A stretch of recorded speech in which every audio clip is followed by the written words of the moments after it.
Hello everyone, this is Manunudlo Royce from Nomad Kali Combat Fitness. Thank you for visiting our YouTube channel and welcome to things your teacher probably didn't tell you. Right, let me preface this with this simple aspect that this is not to insult or disrespect anybody's teacher or anybody who is an instructor or teacher. Let's face it, things happen. Sometimes we forget. Sometimes the instructor missed something during the instruction, or maybe sometimes people are a new instructor and they didn't realize something at that time which they found out years later. And unfortunately, you might have been someone who learned early on and didn't see it till later. So again, things happen. Again, sometimes we miss things, but don't worry about it. Hopefully these videos will help you fill in the gaps in your training. All right, so let's get into this. Hello everyone, this is Manunudlo Royce again. Welcome to today's episode of Things Your Teacher Didn't Tell You. So today I want to talk about what's very common in Filipino martial arts as transference of weapon technology. Okay, so the concept is simple, that whatever you do with your weapon, you can do with your empty hands. Right? You might have seen the movies or even in instructions when in other arts where they say the weapon is an extension of your body. It's still the same concept. The only difference is we're starting with the weapon first instead of waiting until we get to a higher level and then starting with a weapon and starting from scratch basically. Now you have to kind of reformat your brain on how to move and how your body needs to move. Here you don't need to, because once you lose the weapon, I still have my mechanics, right? So, with that said, some people say, why do Filipino martial arts? In today's age, it's a little more recognizable and understandable. But previously, however, whether competitive with other schools or not, or whether they believed in it or not, it's really subjective. I don't really know. Personally, I don't care. But they would always say, you don't want to do that art. You can't carry a stick with you everywhere you go. Let me explain something to you. With the same premise from the same arts that would say that, they would also tell you the weapon is an extension of your body, correct? So same concept. So should I lose my weapon, this is my stick. My arm is my stick. Make sense? All right guys, so let me show you one example, all right?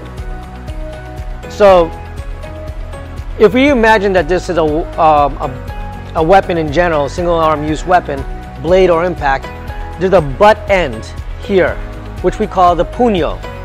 Puño in European weapons, swords and such, you might want to call it like a pummel, right?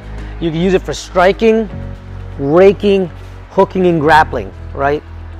So it's a very resourceful part of the weapon. So it's not always the blade, or if it was a mace or whatever weapon you have, the striking, you still have the same aspect being used here. So in this downward striking, the fluid strikes we talked about before, I have a smash with the butt end, hooking or grabbing in the same angles using the butt end of the weapon. I'm still using the same mechanics.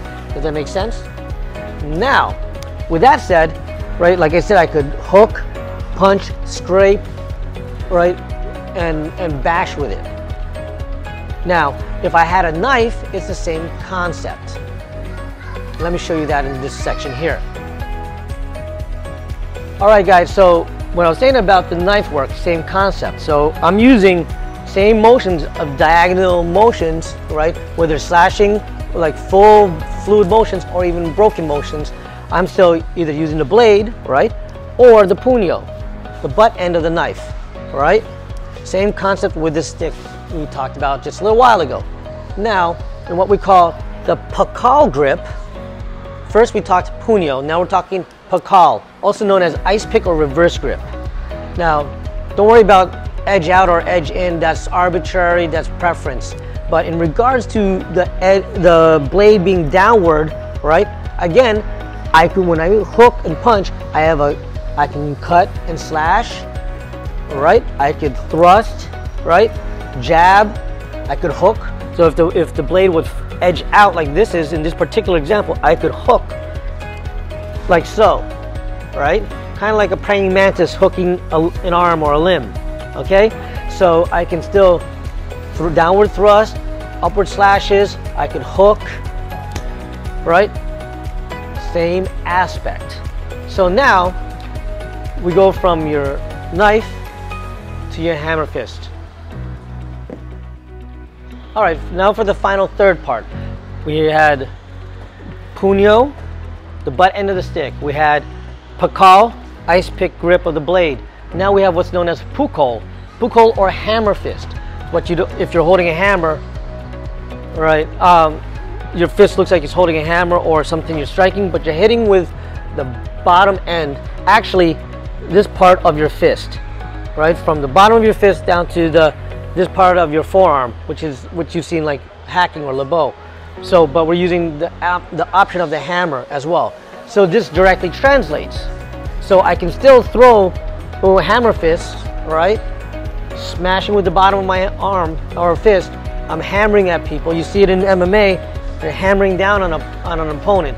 You can also, right, throw in your punches as well, jab as well, and you can also hit with this aspect. It's still very strong, all right? So these are different aspects. Boom, boom, upward hammer fist. Again, now I can actually reorient my fist, so I can actually hit with the four knuckles on my fist, like also known as kage strikes.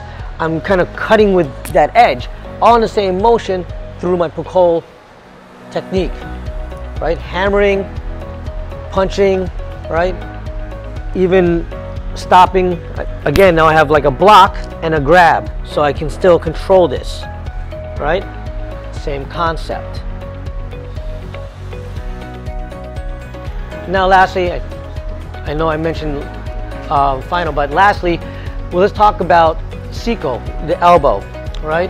In Sico the Elbow, right, same concept now. When you're talking and you're striking your Pukol, your ice pick grip with a knife, with a stick, you'll notice some aspects, right? So if I'm throwing my puño here like a rake across the face, thrust with a knife, or slash with my knife, or throwing a fist, I also have an elbow because it's all interlocked and interconnected. Does that make sense? So when I'm striking, right, I have the same aspect. Same thing in reverse. If I'm hooking back, I'm smashing back, I am scraping back with the back of my elbow.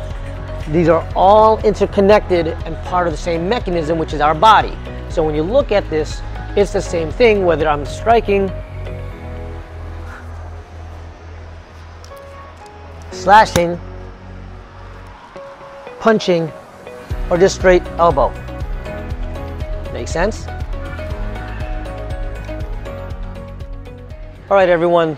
Again, thank you for visiting our YouTube channel for Nomad Combat Fitness, and thank you for taking the time to watch the video. Do greatly appreciate it. Please, if you know anyone who might find these videos useful or helpful to them, please let them know. Please like, share, and don't forget to subscribe to the channel and ask them to do so as well. Thank you very much, and maraming salamat.